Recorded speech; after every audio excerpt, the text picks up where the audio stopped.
basta de mentirle a la gente, no se le puede crear falsas expectativas a la gente. Nosotros nunca hemos estado de acuerdo con eso.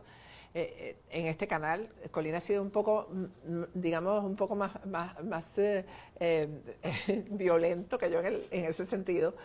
Pero hay la condición de asilo político, y eso hay que explicárselo bien a la gente.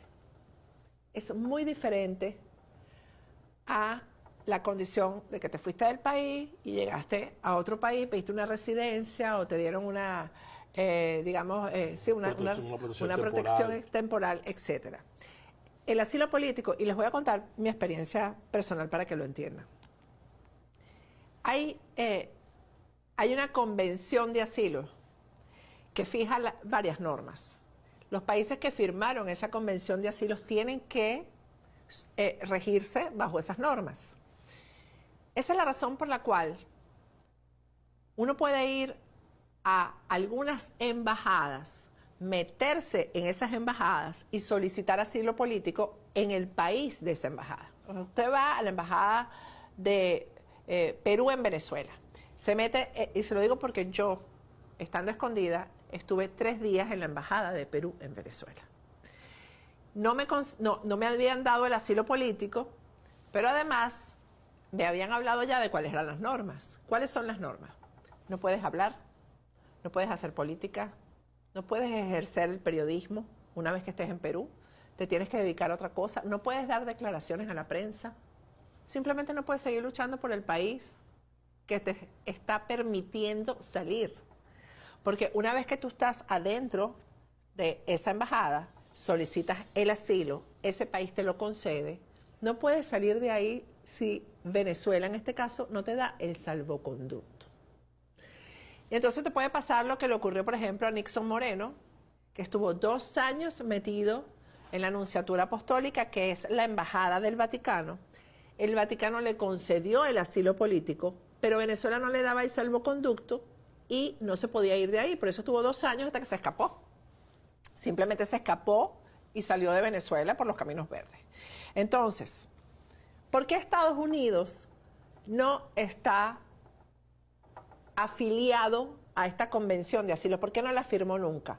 Precisamente porque Estados Unidos consideró que las condiciones que ahí se fijaban o que están fijadas son violatorias de los derechos humanos.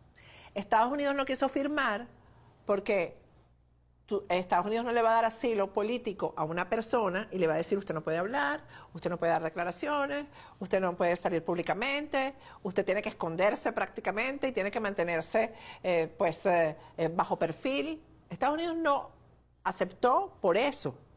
Y esa es la razón fundamental por la que uno no puede pedir asilo político en una embajada de los Estados Unidos. Esa es la razón.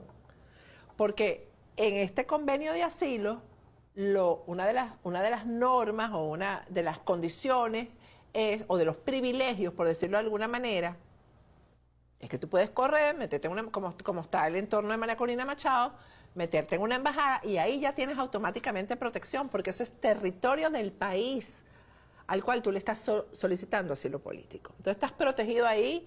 Se supone que el país que te está persiguiendo, el gobierno no puede meterse ahí, y una vez que te den el asilo, el gobierno, para tú poder salir de la estructura física de la embajada, directo al aeropuerto, montarte en el avión para el país que te dio el asilo, para eso necesitas un salvoconducto que te dé el gobierno. Entonces, ayer cuando yo tenía la discusión con este personaje, Colina, él me decía, bueno, pero entonces, ¿por qué Leopoldo López, que está en España, y por qué Antonio Ledesma, que está en España, sí viajan por el mundo y se hablan de política y sí son beligerantes? Porque ninguno de los dos está bajo la condición de asilo político en España. De hecho, cuando a Antonio Ledesma le ofrecieron la condición de asilo político, no la aceptó por esa razón, porque no le permitían salir de territorio español, es decir, no podía viajar, pero tampoco puedes hablar, no puedes ser beligerante, y lo dice así expresamente la Convención de Asilo, no puedes luchar por el país del que te fuiste. Te tienes que callar, tienes que guardar silencio, no puedes dar declaraciones, etc. Entonces, esta promesa de que Edmundo González Urrutia salió a esto, que salió a recorrer el mundo, para empezar, imagínense ese señor montándose en un avión cada ratico y bajándose en un país y yendo por una conferencia. Eso no va a ocurrir. De hecho, hasta este momento que estamos haciendo este programa, son las 7:39 de la noche, Edmundo González Urrutia no ha dado ninguna declaración. El periodista Orlando Avendaño dijo en sus redes sociales algo que es cierto. Yo no estoy de acuerdo con todas las cosas que él dice porque no todas son ciertas, pero esto es cierto, que le tienen prohibido a Edmundo González hablar hasta que no esté al lado de Pedro Sánchez. El al lado de Pedro Sánchez, que es el presidente del gobierno español, es que Pedro Sánchez va a hablar y Edmundo González va a asentir. Va a estar junto a Pedro Sánchez es el que va a hablar y Edmundo González va a asentir. ¿Y cómo se demuestra? Ya yo te voy a dejar hablar con Lina porque es muy importante que tú expliques. Colina también vivió la experiencia del asilo político, la viví yo. Es decir, yo sabía que yo al tocar territorio estadounidense podía pedir asilo político, pero afuera de aquí no se puede pedir asilo político en Estados Unidos y ya les expliqué por qué. Entonces, el proceso de esta solicitud de asilo político está muy claro en dos declaraciones que se han dado de los dos países que tuvieron que ver con esto, Colina. El primer país fue Holanda, los Países Bajos. El canciller holandés explicó en un comunicado que Edmundo González se alojó en esa embajada al día siguiente de las elecciones, es decir, el 29 de julio ya Edmundo González estaba en esa embajada. Veldkamp es el canciller de los Países Bajos, dice, González se habría puesto en contacto con la embajada un día después de las elecciones en Venezuela que tuvieron lugar el pasado 28 de julio y en los que el Consejo Nacional Electoral proclamó ganador sin concluir el recuento a Nicolás Maduro.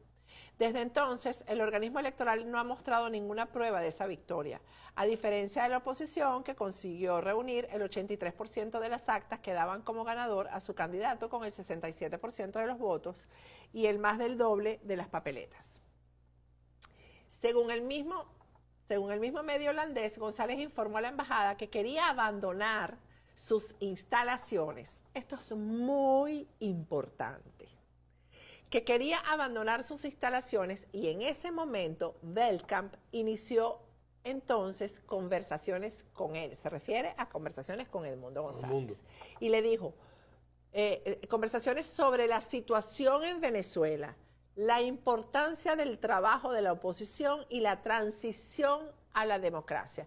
¿Qué quiso decir con esto? La importancia de que él estuviera presente para que se dieran todas estas cosas, la transición a la democracia, etcétera. Es decir, trató de convencerlo de que no se fuera. Pónmelo otra vez en pantalla. El ministro de Exteriores del gobierno también destacó la continua hospitalidad del país. Sin embargo, el opositor habría indicado su deseo de irse para seguir su lucha desde España.